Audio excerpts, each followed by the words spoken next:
गेल्या अनेक वर्षापासून वीटभट्टी परिसरातील नागरिकांना जमिनीचे पट्टे मिळत नसल्याने त्यांना कोणताही शासकीय योजनेचा लाभ मिळत नाहीये।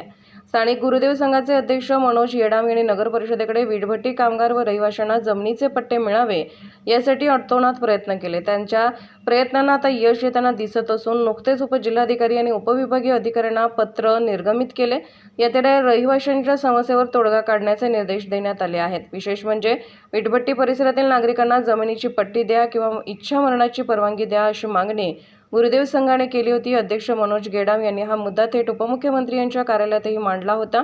यानंतर वरिष्ठांनी या लढ्याची दखल घेतली। नुकतेच उपजिल्हाधिकारी अभिमन्यू बोधवड यांनी उपविभागीय अधिकारी यांना संदर्भीय पत्र देत आवश्यक ती कारवाई करण्याचे आदेश दिले आहेत।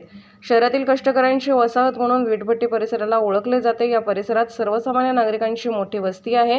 मात्र गेल्या 70 वर्षापासून त्यांचे इथं वास्तव्य असले तरी देखील त्यांच्या नावे जमिनीचे पट्टे नव्हते। परिणामी त्यांना घरकुल योजनेसह अन्य योजनांचा लाभ मिळत नव्हता।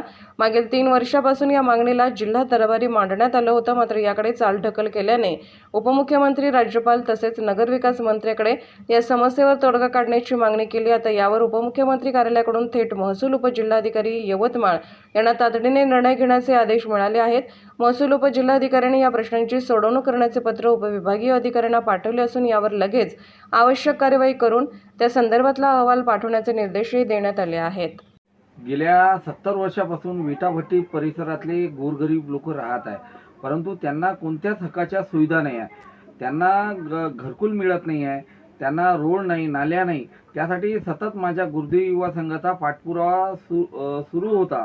त्यासाठी उपमुख्यमंत्री कार्यालयाकडून जिल्हा अधिकारी कार्यालयाला निर्देश देण्यात आले का त्वरित ह्या प्रकरणाची चौकशी करून या इथल्या नागरिकांना हक्काचे पट्टे देण्याकरता त्यांनी आदेश केले आणि ते प्रकरण आता महसूल विभागातून उपविभागीय अधिकारी एडीओ यांच्याकडे गेलं आहे। ते प्रकरण एडीओ साहेबांनी संबंधित मुख्य अधिकारी आणि यवतमाळ तहसीलदार यांच्याकडे पाठवलं आहे।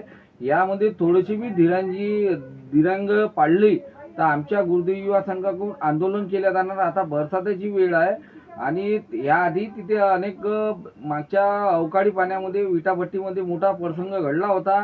काऊन का तिथं रोड नाल्या नसल्यामुळे त्यांचे घरं उद्ध्वस्त होऊ शकते, हे 100% खात्री आहे त्याची। आणि यासाठी जिल्हा अधिकारी यांनी स्वतः पुढाकार घेऊन, एडीओ साहेबांनी पुढाकार घेऊन आमचा हक्काचा पट्ट्याचा प्रश्न सोडवण्यात यावी आमची मागणी आहे। नाहीतर मी माझ्या पत्रामध्ये मेन्शन करू नये का गेल्या 3 वर्षापासून नियमानं मी त्यांना हक्काचे पट्टे मागत आहो। एक तर मला इच्छा मरण्याची परवानगी द्या, काऊन का माझा जो विषय आहे हे सामान्य गरिबांचा विषय आहे, काऊन का त्यांचा हक्काचा विषय आहे। त्यासाठी एक तर मला हक्काचा पट्टा द्या, नाहीतर मला इच्छा मरण्याची परवानगी द्या, हे मी प्रशासनाला मागितले आहे।